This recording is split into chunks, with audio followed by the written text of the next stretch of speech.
Good afternoon. Welcome to Book Passage. My name is Jonathan Spencer. I'm the assistant manager here at the store and also a member of our events team. It's one of my favorite things to do, and I'm so glad you could join us this afternoon for this conversation. I should disclose before we begin that I have myself communed with Ben Franklin on occasion.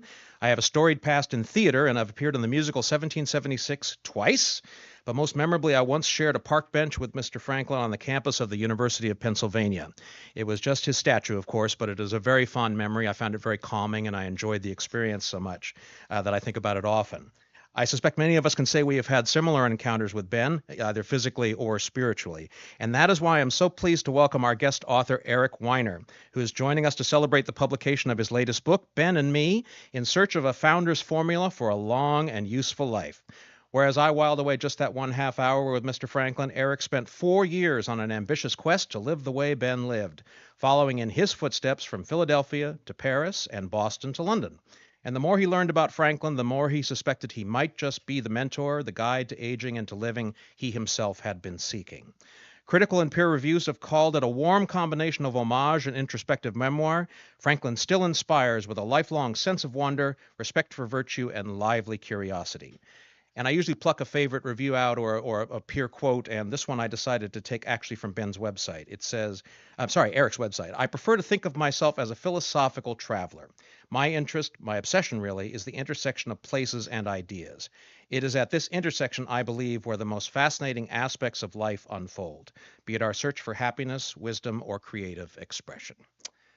Eric Weiner is author of the New York Times bestsellers The Geography of Bliss, now a docuseries featuring Rainn Wilson, which you can stream on Peacock, and The Geography of Genius, as well as the critically acclaimed Man Seeks God and The Socrates Express. A former international correspondent for NPR, his work has appeared in The Atlantic, National Geographic, The Washington Post, The Wall Street Journal, and the anthology Best American Travel Writing. Joining Eric in conversation today is Matthew Félix. Matthew is the author of 4 books. He's a certified life coach and a former host of the San Francisco Writers Conference podcast. He also hosts Book Passage's personal growth book group that makes him a friend of the store, and we are so glad to have him here today. Publishers Weekly called his debut novel, A Voice Beyond Reason, a highly crafted gem. His most recent book, Porcelain Travels, was a Forward Indies Humor Book of the Year finalist. Won't you while away an afternoon with our guests? Thank you.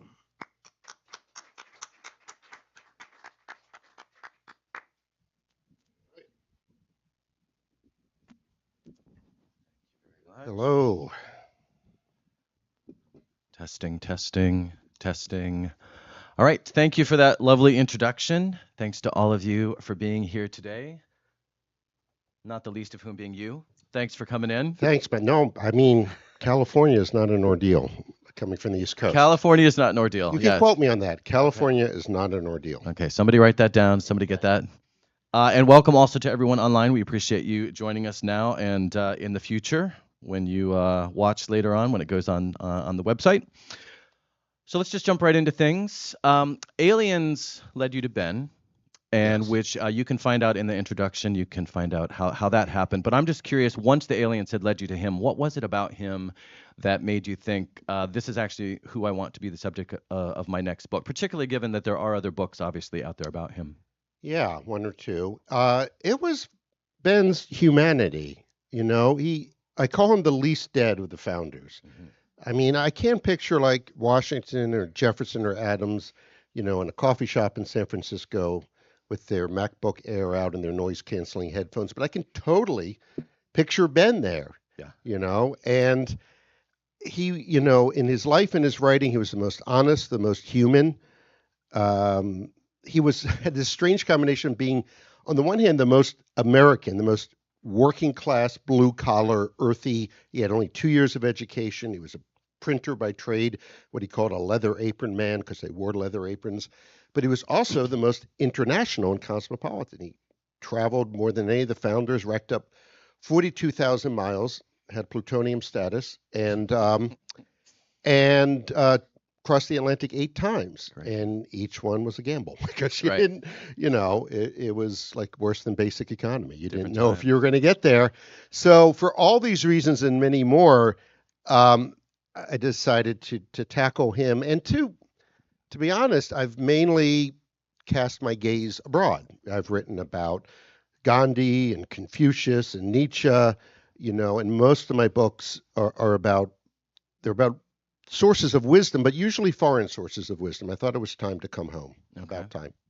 And what about the me in Ben and Me? As you were getting to know Ben and researching Ben and thinking about this book, at what point and why did you sort of realize, you know what, there's actually a personal story here that I also want to include? Well, I knew from the beginning I did not want to write a conventional biography. Those exist. And I didn't think of myself as writing about Benjamin Franklin. I thought of myself as encountering him, having a relationship with him. And so I knew from the beginning I wanted to be a part of the book. And I looked for examples. There are a few out there of what you might call hybrid biography or hybrid memoir, or I was trying to come up with a clever term. I came up with memoirography, but that just sounds like something you have to go see the doctor for. Yeah. So if you have one, Maybe not that one. Maybe not that one. So I knew I've always been involved, the character in my books, and I wanted that to be the case here too. Okay. The subtitle of the book is In Search of a Founder's Formula for a Long and Useful Life. And right off the bat, in the first chapter, you introduce this concept of usefulness. Right. And it's one that goes throughout the book, throughout Ben's life. You say, quote, usefulness was especially important to Franklin. The word appears nearly 30 times in his autobiography, which unfortunately he never finished.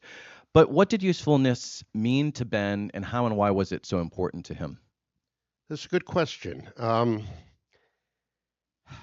I mean, in the 18th century, there was this philosophy, which still exists today, of utilitarianism. And essentially, it means the greatest happiness for the greatest number. And it was developing at the time Franklin was alive. And he wanted to help other people, not in a Mother Teresa way necessarily, because he found it fun, I think.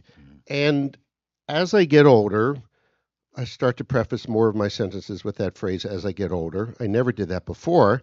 But also as I get older, I'm beginning to appreciate the virtues of usefulness, which sounds incredibly simple. Like, oh, of course we want to be useful. But I think we really have mixed feelings about being useful. So, you probably want to be useful. But if someone came up to you and said, oh, Matthew, Susie, she's just using you, that would be a character flaw on your part as well as hers. You're allowing yourself to be used. I don't think Franklin would see it that way. I think he would say, yeah, use me, please. If we're candles burning, we want to burn down to the base.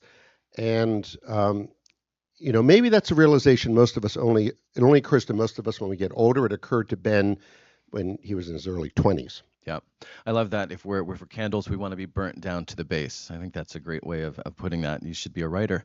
Okay. Along similar lines, and you actually just kind of said this, he wanted to do good, not just be useful, but being good specifically. A pivotal book in his life was Cotton Mather's Essays on Doing Good. He began each day by saying, what good shall I do this day? And ended it with, what good have I done this day? Doing good was part of his life's calling. And he had many ways to accomplish this, but one really elaborate, formalized way was his Moral Perfection Project. And I think you want to read a little bit about that. Yeah, let me tell you a little bit about it first before I read from that section. So let's set the scene. Franklin is in his early 20s. He's in Philadelphia. He was born in Boston. He had a sort of year abroad experience in London. He's a nobody, though. No one knows the name Benjamin Franklin. He's broke. But he gets back to Philadelphia after his year abroad in London, and he decides he wants to make something of himself. And he comes up with his plan of conduct, he called it, and the aim was moral perfection. So he comes up with a list of 13 virtues. And I should say back then, the word virtue did not have the slightly sanctimonious tinge that it has today. Virtue was synonymous with character. To be virtuous was to be a person of character. It wasn't really a holier than thou thing. So the first one right off the bat is temperance, because he figured if you weren't sober, you couldn't complete the other 12. And, they included silence and resolution and industry, sincerity or honesty, cleanliness, a bit surprising, tranquility, chastity, more than a little surprising, And humility, which he added the 13th only after a Quaker friend said, Ben, you're a pretty self-confident guy, maybe a bit arrogant. You should add humility. He's like, oh, yeah, I'll do that. So he embarks on this plan for moral perfection, and that's where I will pick up. Here. Ben's plan strikes me as overly methodical, but that was the point. Everyone knows what virtue is, Ben thought. We just don't know how to achieve it. Self-control is the key. It is the master virtue, the one that unlocks all the others.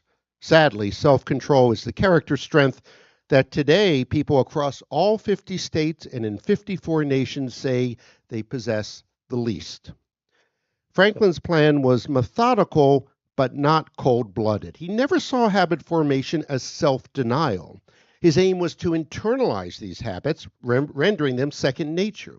He wanted to make these exercises in self-discipline not only tolerable, but pleasurable, fun even. One way was by deploying his notebook and pen to aim for a high score. His bold and arduous plan for moral perfection was also a game. Franklin thought it would be a relatively easy game. As I knew or thought I knew, he said, what was right and wrong, I did not see why I might not always do the one and avoid the other.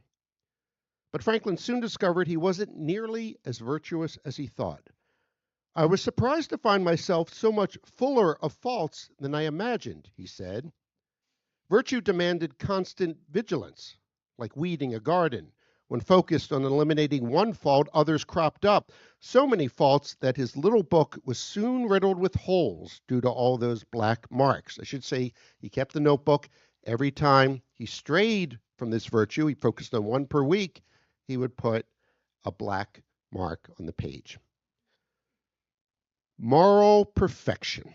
Such an odd, almost laughable term. We seek perfection in so many aspects of life, technology, SAT scores, bowling, yet not when it comes to something as important as morality.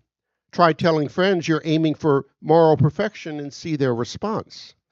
Franklin did not achieve moral perfection, spoiler alert, but that was not the point. He emerged from the experiment, he says, a better and a happier man. He compares himself to scribes who strive for perfect calligraphy by imitating the masters. They may not achieve the desired excellence, but, says Franklin, their hand is mended by the endeavor. Better to miss a faraway target than hit a nearby one. Ben stuck to his plan diligently for the first few years, less diligently afterward, but he always carried his little book with him wherever he went. So do I. Back home in Maryland, I order it online from a website called The Art of Manliness. Such a wonderfully retrograde name. I feel my testosterone levels spike when I click on the Complete Your Order button. A few days later, a brown leather notebook with a nice pen loop arrives. I really love pen loops, by the way. No, I read about that. The cover reads, Ben Franklin's Virtues, Daily Record and Journal. Inside is a faithful replica of Franklin's Virtues book, complete with lined pages for tracking your habit, as well as space to meditate on the question, what good should I do this day? I like it and bump it to the top of my planner lineup. I have a bit of a planner obsession. I decide to tackle just one virtue, the one I struggle with the most, silence. I am that rare introvert who talks too much. Silence makes me squirm. I shuddered when I heard a friend was embarking on a 10-day silent retreat. 10 days. I once went 10 hours without talking. Then I woke up. But that was the old me. The new me is better than that. For the next week, I vow to take my Franklin journal with me wherever I go and record any lapses from the virtue of silence. I would like to report that the experiment went swimmingly and I achieved a prolonged and profound silence of Dalai Lama proportions. Alas, I did not. So defaced was my journal with black marks, I had to abort the project after a few days. I could not stop talking. My teenage daughter felt vindicated by the results. My wife was more blunt. She said, and I quote, you are constitutionally incapable of shutting the fuck up. That's a quote. She may be right, but I don't think the exercise was a failure. I had discovered the extent of my verbosity, not only how much I talked, but when. Without fail, the words began to fly whenever I was nervous. The greater my anxiety, the higher my word count. My talking over much, as Franklin would put it, is a coping mechanism. An imperfect one, yes, but it serves a purpose. Talking reduces my anxiety. Vices can be useful too. Like the ambitious scribes, I had progressed, even if I failed to achieve perfection. I was mended by the endeavor. I realized just how far I had to go before mastering the virtue of silence, and that matters. The next time I annoy the heck out of someone with my incessant and inane verbiage, I will know why. And knowing why you do something annoying is the first step toward undoing it. And so, thank you, Eric. And so at this point, we're going to spend 5 minutes in silence. And we're doing this not so much for us, but for Eric, just for the exercise. This is California. And this is California. We do those sorts of things here. 10 days silent, that's nothing for us. We all take those We kind of should talk retreats. about air bathing at some point. I want to totally import that into California. Okay. We'll get the air bathing. I think we might already have those. We have Okay, plenty of. okay. We've got plenty of hot springs. All right. So formal approaches like this moral perfection project, as well as he had a moral algebra, he had the plan of conduct, along with the fact that he was a scientist, all of this suggests obviously a very rational mind. And he did obviously also have a rational mind. But something that I was surprised about was he didn't necessarily, or rather entirely trust the rational mind. Can you speak to that? Yeah, it's interesting because at the time, the age of the Enlightenment is often called the age of reason also, but it was a sort of transitional stage. You know, faith and reason had not yet fully divorced. They were separated, but the divorce was not finalized. And so even someone as rational as Franklin, he recognized the limits of reason. And he was very aware of the fact that our rational mind can convince ourselves of anything. An example is, growing up in Boston, he loved books, and he was briefly a vegetarian for a while, mainly so he could save money to buy more books. Then he runs away from home at age 17. He's on a sailing ship headed for New York, and the winds don't cooperate. Food is scarce. They start fishing. They pull up this cod, and the cook on board is cooking this delicious cod, and it sizzles, and it just he's like, oh, but I'm a vegetarian. Maybe this is relatable. And then he notices little fish inside the big fish. And he's like, well, if the fish can eat other fish, then why can't I eat them? And then he says something very close to this. Isn't the rational mind a wonderful thing? It allows you to convince yourself of anything. And so he knew that reason was not enough. And he had a very emotive side as well. I'll give you one example. You know, he had all these very practical inventions, the lightning rod, bifocals, the flexible catheter. Not many people know about that, but apparently way better than the inflexible kind. But he also invented this musical instrument called the glass harmonica, not harmonica, no H. And it's, if you've ever made sounds on like wine glasses with different amounts of wine or water in them, they make different pitches. It's that principle, but he took it to a whole nother level. And if you listen to an harmonica, which you can do today if you watch the movie Gravity, it's the first sound in that movie. If you watch the Harry Potter films, it features in there. And it sounds very emotive. I describe it as like whale's mourning. And it's nothing rational about that instrument. And it makes absolutely no sense. It's expensive and fragile. So he definitely had an irrational side, and he embraced that. Yep.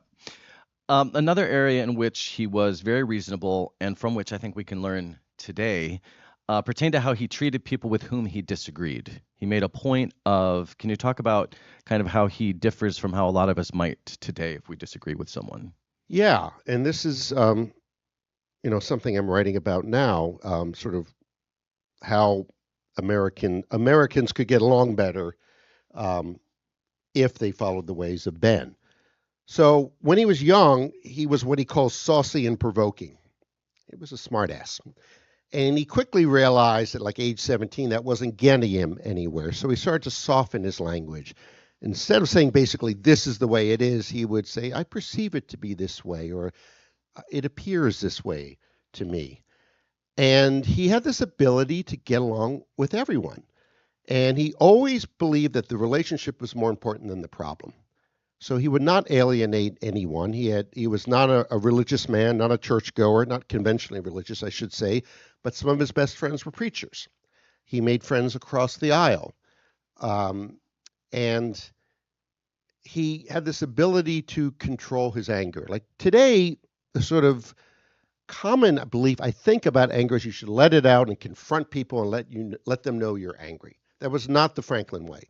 He would, if he was angry at someone, he did get angry, feel anger, he would write what I call placebo letters.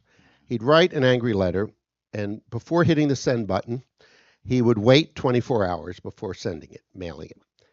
And 9 times out of 10, he would never mail it. He would soften it or just throw it in the trash. This is helpful in the world of email, by the way. Mm-hmm. So it was all designed to not alienate people, to keep doors open. And I think that's why he became a rebel at such an older age 69. He just wanted to keep it together, the British Empire. He saw it as a family dispute, and he hated confrontation. And it wasn't until he realized it was beyond reconciliation that he broke with the British. Which we will talk about. Okay. But for someone who was so intent on not alienating people and had so much control, he loved farting. Can you talk about his Right. Well, I don't know if he loved farting, but he had a surprising relationship with flatulence. Yeah, there are 44 volumes of his writing now. Most of it correspondence, which you can find at Yale University or online. And I'm not saying flatulence appears on every page, but it appears more than you might imagine. So he said, for instance, he who lives on hope dies farting. That's from Poor Richard's Almanac. And he wrote, this academic society in Brussels said, we have a call for papers about serious scientific questions. And Franklin wrote this satirical response saying, how about something useful, like converting flatulence, the smell of it, into perfume, through some chemical that you dip in your food. It works in some ways. We know that our food can affect the odor of our excrements. So that would be useful. Yeah. Why don't we do that? I wouldn't say he was obsessed with it, but I mean, slight exaggeration. I mean, how many founding fathers would write about that? He would. Right. You say flatulence appears surprisingly often in his writing. He wrote an entire essay extolling its virtues. Yeah, this essay where he was writing about how it was important and natural bodily function, and the scientists should get to work on converting it into, it smells like perfume, and that would change everything. It's actually surprising that we haven't done that by now. I mean, in all seriousness, given all of the advances that we've made, it's sort of surprising we haven't already done that. I think it would change our whole relationship to beans and things like that. I think it would. We're still talking about flatulence. Have you noticed that? And we've still got a long time. We're just going to keep going, I think. Okay. No, actually, what we're going to talk about is humor. He thought we didn't take humor seriously enough. So let's transition to that, from flatulence to humor and the importance of humor to living a healthy life. Yeah, he was a funny guy, and he had a dry sense of humor. He was the first American humorist, I think, really without a doubt. And he loved to tell a good story. And he wrote all kinds of satires. And satire is a very effective way to reveal truth. I'll tell you one anecdote, apocryphal, may or may not be true, but it sounds true. So 1776, the Second Continental Congress is gathering in Philadelphia. They're casting about for someone to draft the Declaration of Independence. And Franklin was an obvious choice. By then, he was a very successful writer and editor and publisher and diplomat, statesman. But they nixed the idea supposedly because they were afraid he would insert a joke into it. It sounds plausible. It sounds like the kind of thing he would do. So I write about humor, and I write about my relationship to humor as well. And I think humor can be used two ways. It can be used to shine a light on truth. Satire is a way to do that without getting in too much trouble, for instance. It can also be a way to conceal truth, I would say. Like if someone's talking to you and they get maybe too close to the bone, you might make a joke to deflect it. And I can be like that. I do like humor. Sometimes I know I just overuse it, and my teenage daughter calls me out on that. And so I think Franklin found a good balance. Yep. So let's change direction a little bit and talk about place. Travel and place is a big part of your writing. And you talk about how Boston and then Philadelphia shaped young Ben and how Ben ended up shaping Philadelphia. You say, quote, Franklin was to Philadelphia as Socrates was to Athens, Dickens to London, and Cher to Las Vegas. You also explain that Philadelphia was Ben's soul place. What's a soul place?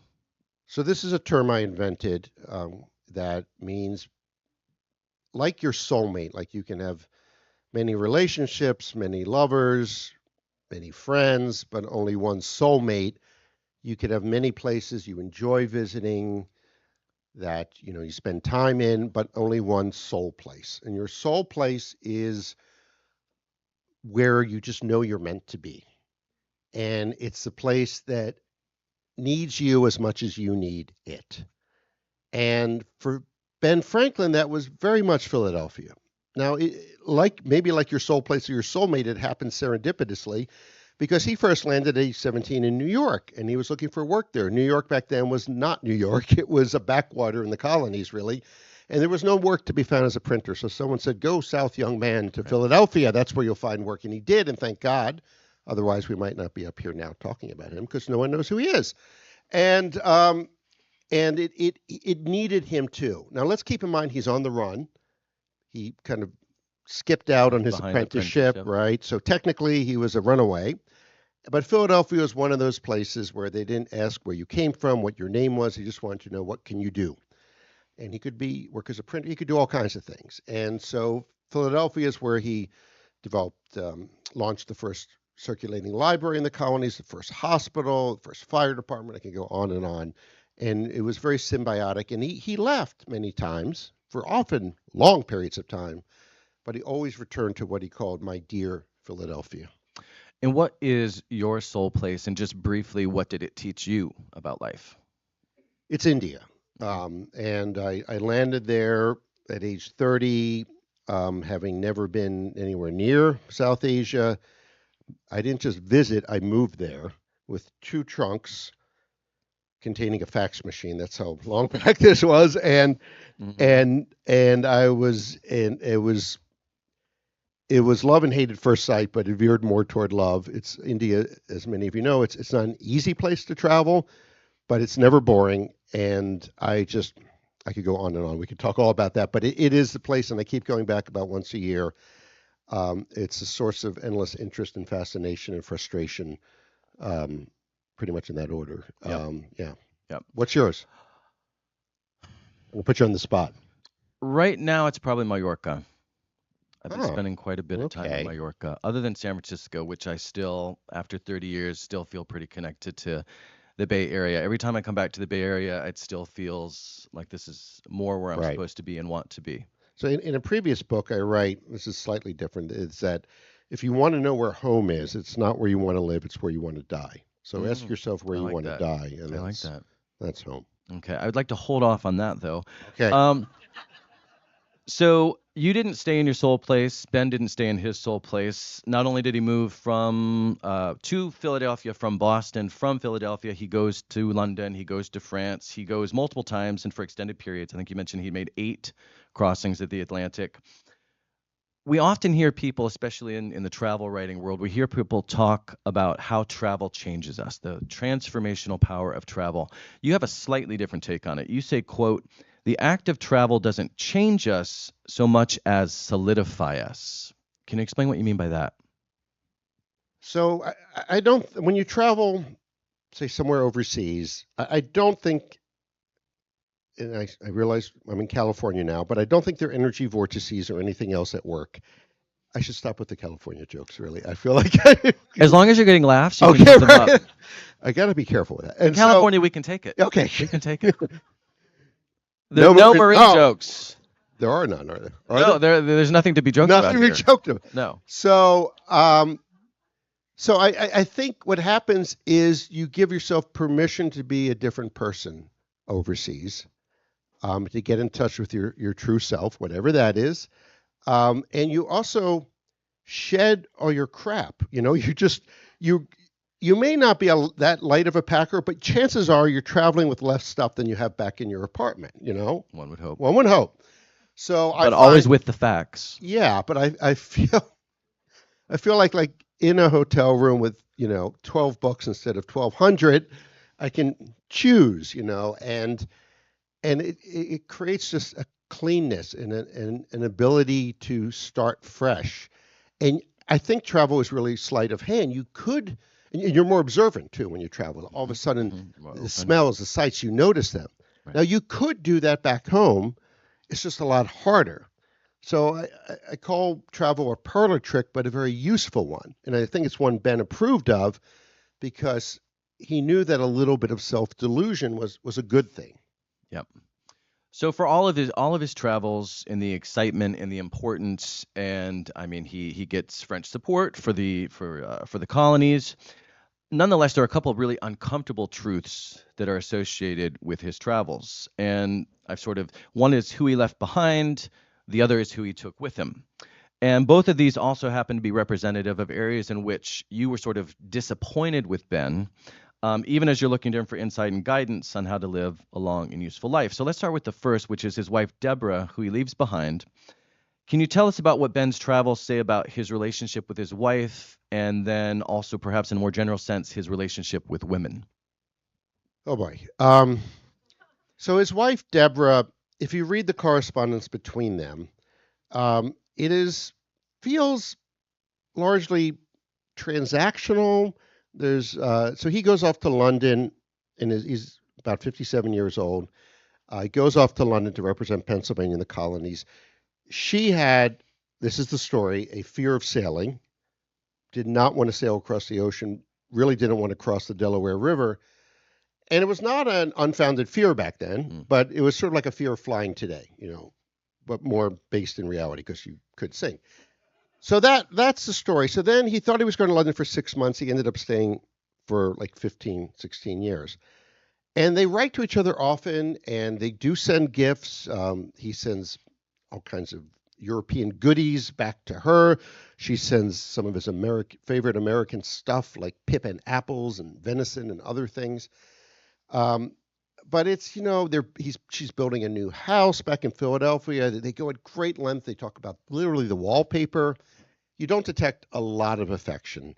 Then she gets sick, has a stroke, and a doctor friend in Philadelphia writes to him and says, she had one stroke, she could have another. It might be helpful if you came back. And by then, his usefulness in London had expired. But he doesn't go home. Right. He stays in London for another year or two, and nobody knows why. I don't know why. And I think that was disappointing. He didn't come through for her. I'm not saying their relationship was a sham. There was something there, but it was not like a modern, romance. Relationship with women. Okay, so I'm at the Philosophical Museum in Philadelphia, and there's an 84-year-old docent there named Isabel. I said, Isabel, what are the two things? What does everyone know about Ben Franklin? She said, two things. The kite experiment and the womanizing. I'm like, really? Wow. So he's got this reputation for being the founding flirt, and having all kinds of intrigues. Now, there is no evidence that he was disloyal to Deborah during his 17 years in London, but absence of evidence is not evidence of absence, and there were no paparazzi back then. We don't know for sure. We do know he was a flirt, and when he goes to France, he's now 70 years old, he's having major flirtations with Madame Brionne, Madame Helvetius, and all these younger French women. Whether it went further, we don't know, but by now Deborah has passed away, and he's old, and he's got gout and kidney stones. Right. So, yeah, and he wrote about the importance of education for women, but did not give his daughter Sally a really top-tier education. So he's not perfect. Let's just get that out of the way. And he does disappoint in ways. But one of my approaches to history in the book is we should take the good stuff and discard the bad. There are things we can learn from both, actually. Let's talk a little bit more about the bad. The other sort of main area in which Franklin was a disappointment is, of course, so I said he left behind the wife, and then he took some people with him. That was another problematic area. And of course, I'm talking about 2 slaves. And that's on one particular trip. I don't know if he took other slaves on other trips. But you say, quote, the women and enslaved persons in Franklin's life, his invisible helpers, remain largely out of sight. Unfortunately, Ben's views on slavery, until he later has a change of heart, which we'll talk about in a second, but up until that very drastic change of heart, thankfully, his views were really visible and actually sort of shocking. Can you speak to that a little bit? Unfortunately, not unusual for the time. He did enslave 7 Africans during his life. That's fewer than Thomas Jefferson's 600, but one is one too many. Like many whites then, he thought, and we're talking about younger Ben, he thought that blacks were intellectually inferior. And he had this sort of common view. He did profit as owner of the Pennsylvania Gazette newspaper from advertisements for runaway slaves or even enslaved people for sale. And I include some of those advertisements in the book, and they're horrifying, and it says inquire of the printer, and he's the printer. He's the printer. That's the bad part. The good part is that unlike, say, Thomas Jefferson, he changed his mind. He changed his mind the way he always changed his mind, which is when confronted with new evidence. Franklin always remained open to experience and new information. So there's a school being run for blacks in Philadelphia, and people ask him to become involved. He tours the school. It sounds almost patronizing in a weird way, racist it's today, but he says, the blacks are just as bright and can learn just as quickly as the whites. Thomas Jefferson never thought that.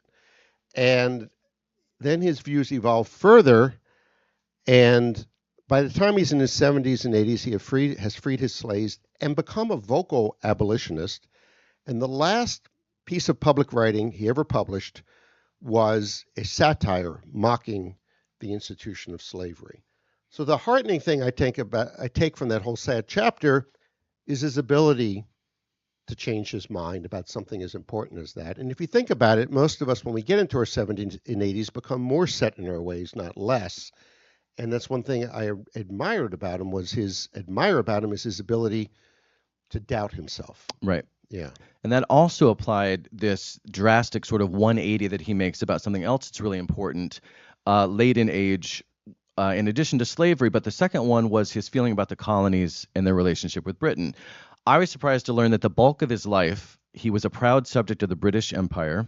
When he set sail in 1757 for his second sojourn in London, he told friends he was, quote, going home to England. Later, he considered staying and becoming, quote, a Londoner for the rest of my days. And the prospect of the colonies uniting and rising up against their motherland, quote, is not merely improbable, he said, quote, it's impossible. So I've always just thought he was this, pro-American all the way, but it wasn't until 69, as you said a little earlier, that, quote, he until he's 69 years of age, that you say in the book, quote, a rebel was born. So how did Ben the Loyalist eventually become Ben the Revolutionary Americanist? And it's so interesting that happened so late. Well, to put it simply, the British just really pissed him off. I mean, humiliated him. Yeah, I mean, he's in London trying to reconcile the colonies with Britain. He just wanted everyone to get along. He was one of those, can we just all get along? Came from a large family. I think that's where that comes from. He wanted to preserve the fine and noble china vase that was the British Empire. But they treated him, sort of respected him because he was a well-known scientist. But they treated him like basically the message he was getting is, who do you think you are? Because the colonists were hillbillies. They weren't educated. They were, rednecks, and he got that message over and over. And then one day in 1774, he's hauled before something called the cockpit, which is the king's cabinet, basically. It's this big hall. Everyone who's anyone in London is there. and he's just dressed down for leaking papers, for being the prime conductor. They used his own electrical terms against him, for all the trouble. The Boston Tea Party, it just happened. He's blamed for that. And he just stands there, and he doesn't, totally poker-faced. And the story goes that afterwards he went up to his persecutor and said, I will make your king a little king for this. And he did, and the story goes when he signed a peace treaty with France, getting them into the war, he wore the same suit, Manchester velvet, that he wore on that day. So, Touche. yes, touche. So, two, again, drastic 180s late in life. And one of the themes of your book is aging and how Ben aged. But I'm particularly interested in this angle of continuing to evolve as we get older, and what we can learn with regards to how he aged and how we can apply some of his lessons to how we age. Well, first of all, the one thing that he failed at, he was a complete failure at this, was retirement. He attempted to retire several times, first at age 42, and then he was called into local politics, and then he was called into international politics. Even in France, where he's now like 78, he sends a letter to Congress in Philadelphia. He says, we're winning the war. I just want to retire. They're like, no, we need you. And then he gets back to Philadelphia, and he's 81, and they're like, we need you at the Constitutional Convention. So major failure when it came to retirement, but that was a good thing. As he said, and I'm paraphrasing here, that he, lived like he was going to live forever and kept learning. No. I'm going to butcher it, but basically he kept learning no matter what. And he never stopped. He never stopped with his interest in science. He never stopped being involved in the Abolition Society. And this is something you hear today, like retirement is a death knell. Like, don't retire and play golf. Do something. That was totally Franklin. He never golfed, by the way. And and the other thing is that, as I say, he had this ability to change his mind even later in life.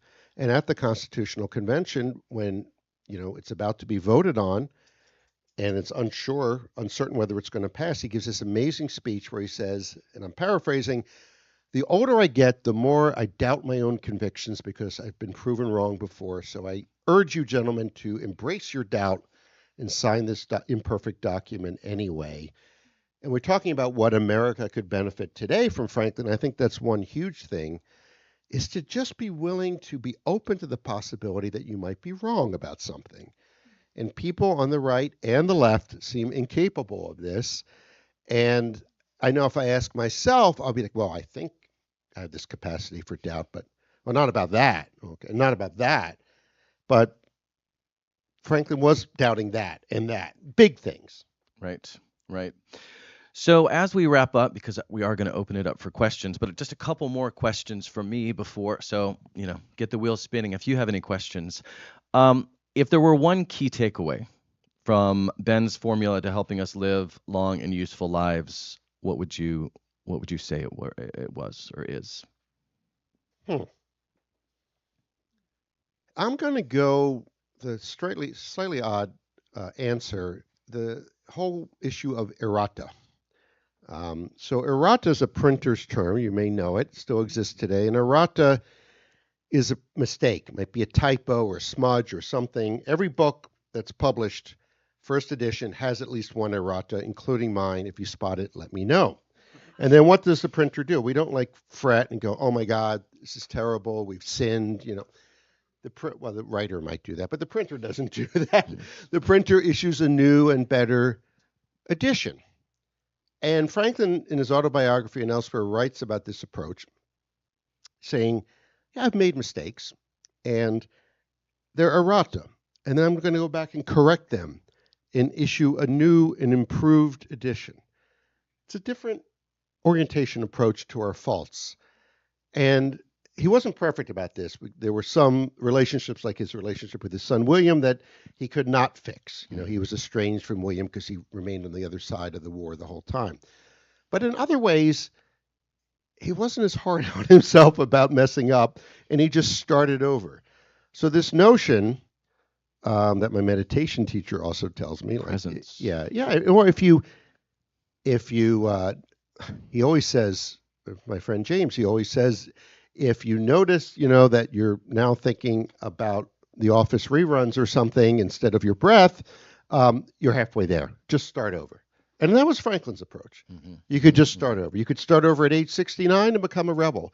You've been a terrible racist and slave owner, you can start over. And, even at my age, and not as old as Franklin's, I'm thinking, in what ways can I start over? Because that's going to be useful. So this question might be the same as the last question, or it might not be.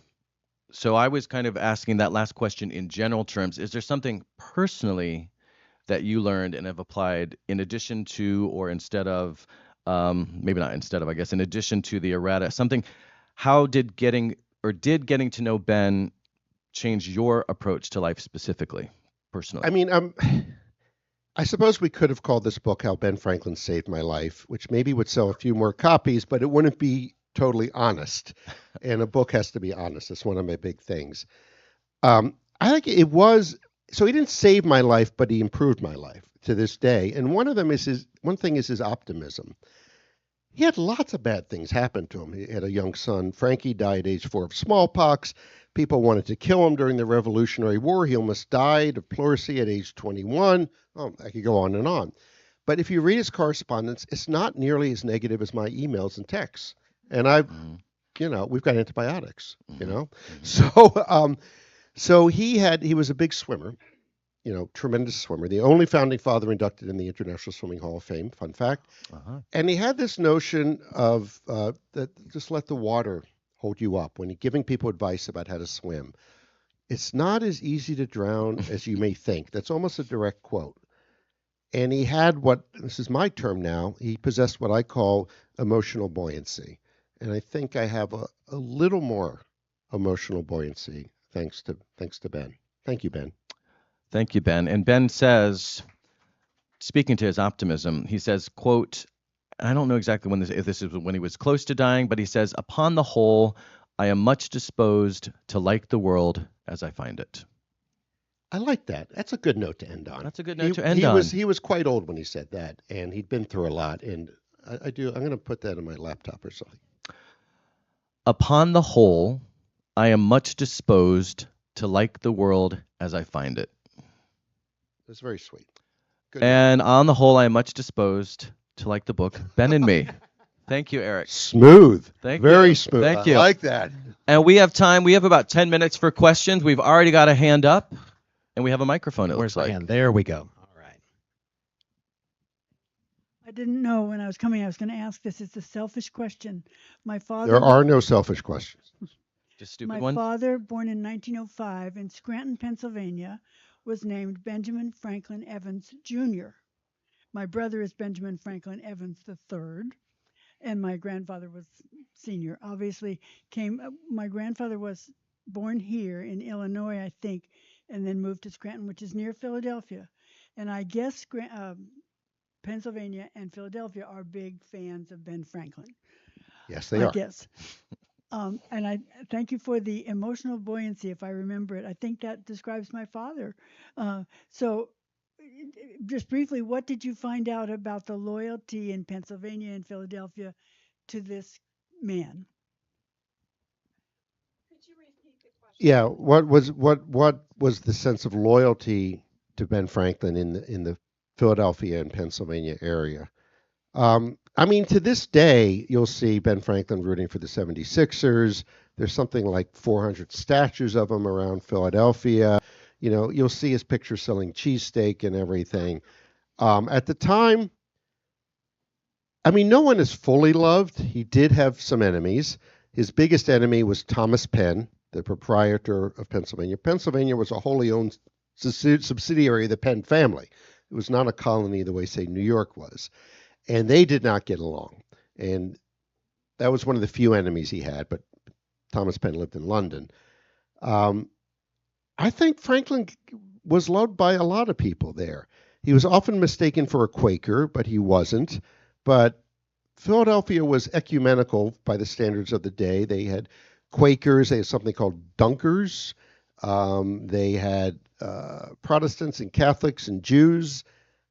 one Jew, I think. And I can't. I'm trying to think of someone who really despised him, and I can't think of anyone in Philadelphia. I think there was a loyalty to him then, and there is today. There is a Franklin Street in all 50 states, including Hawaii. So, at least one.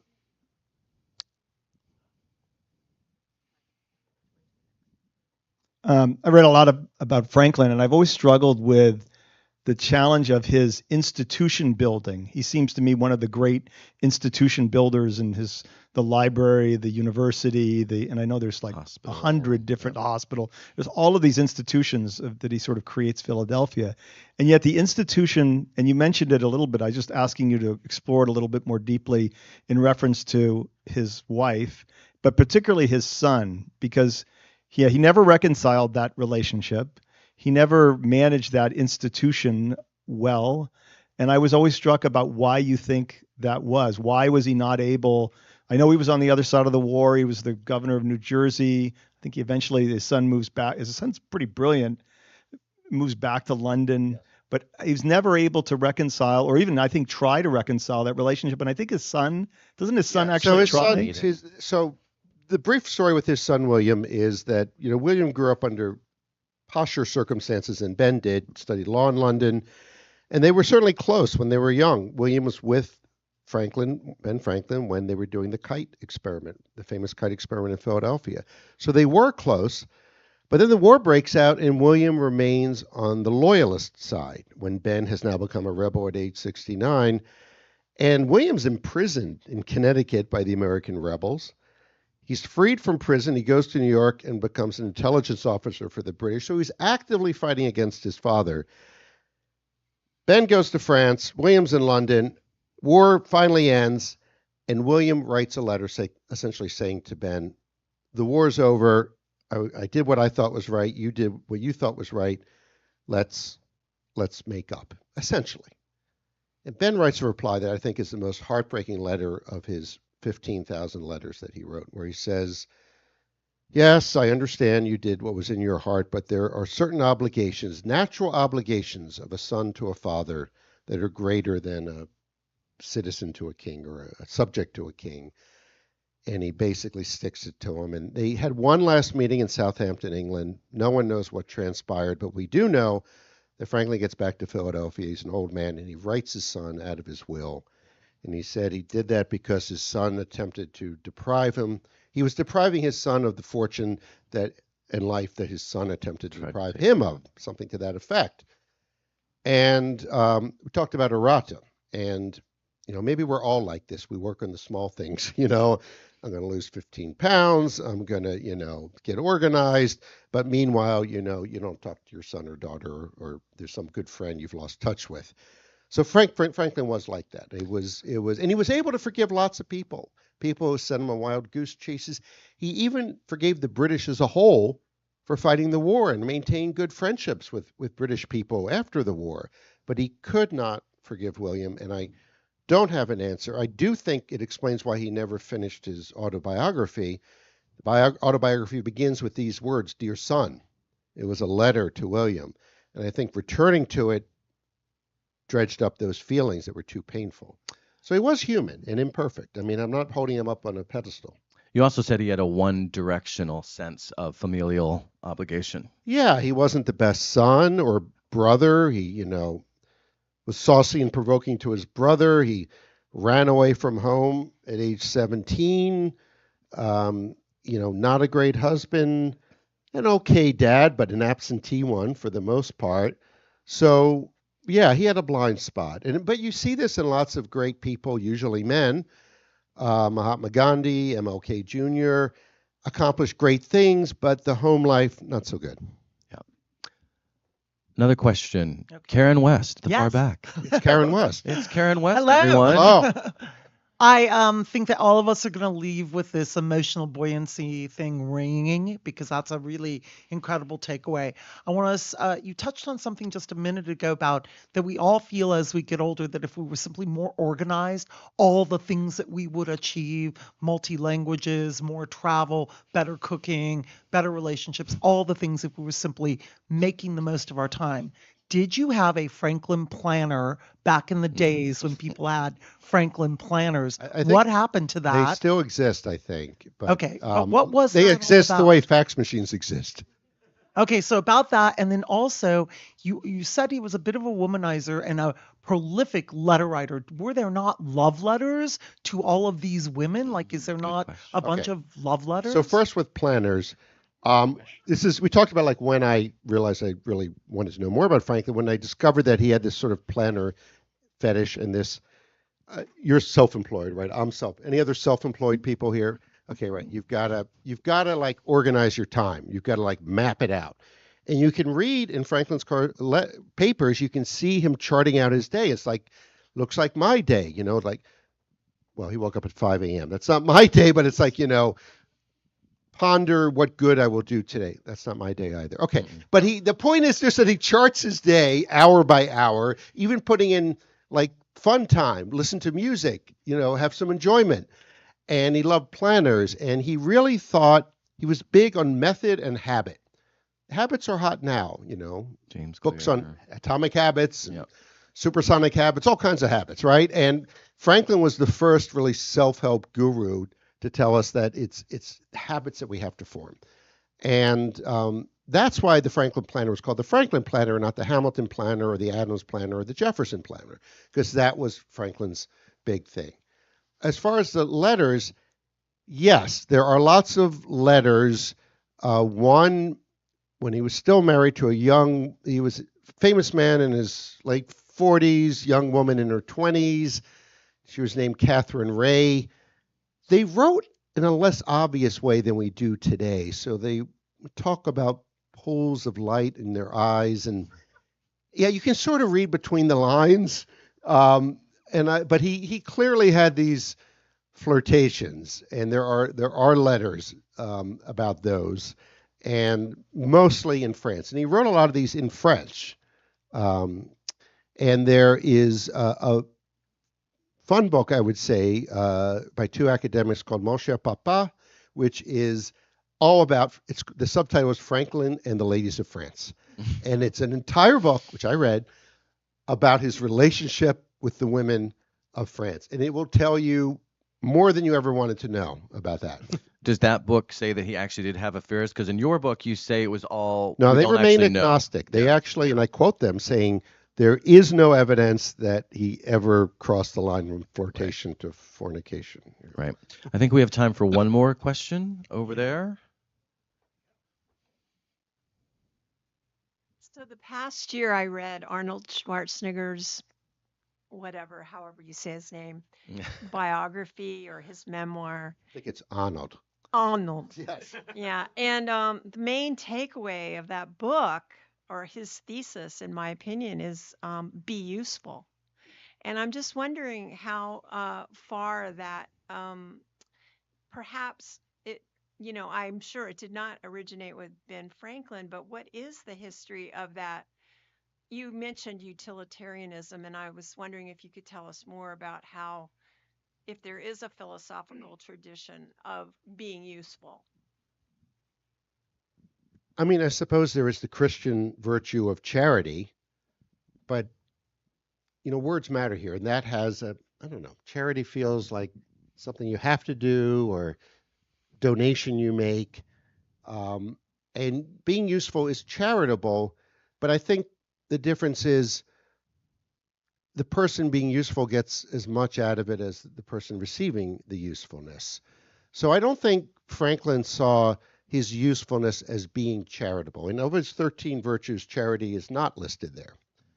And I don't think that's a coincidence. So, I mean, the idea of being useful and helpful to other people goes back to the first caveman who, helped the guy who a rock had fallen on him and took the rock off. Okay, so it goes way far back.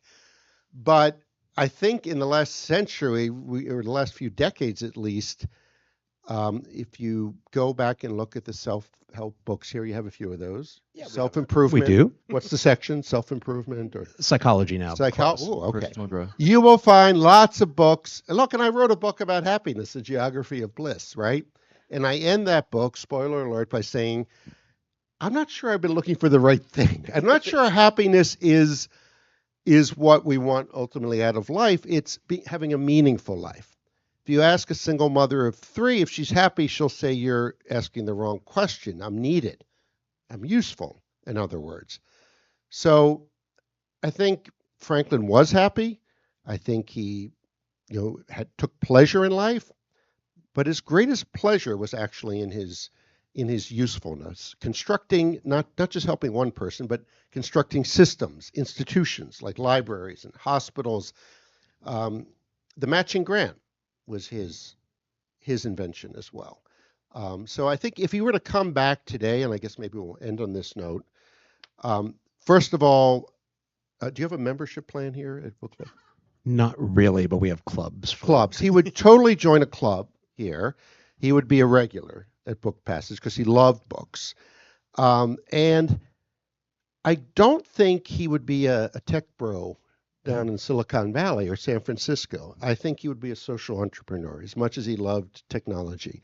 I think that's where his genius was coming up for systems, social systems to help other people. And technology is secondary. Eric, thank you very much for being here today. Thank you. Hope you found Book it useful. Passage, I found it very useful. And what we would also find useful is if you bought the book, there's lots of them up there at the register. I would bet be you'll useful. sign some. I would be happy to sign. And I just want to do one plug. Speaking of the personal growth section, I mentioned in my bio, my personal growth book club that we do here. The second session will be starting in September. We're going to focus on creativity. So we'll be doing Rick Rubin's The Creative Act, Big Magic by somebody help me, Elizabeth Gilbert, Yeah. and 2 more that I have yet to decide. So anyway, bookpassage.com, MatthewFélix.com. Eric, do you have a website? Eric Weiner Books. EricWeinerBooks.com. And yeah. And thanks again for being here. Thank Thanks you, everyone. for joining us, folks. We appreciate you joining us this afternoon. Now that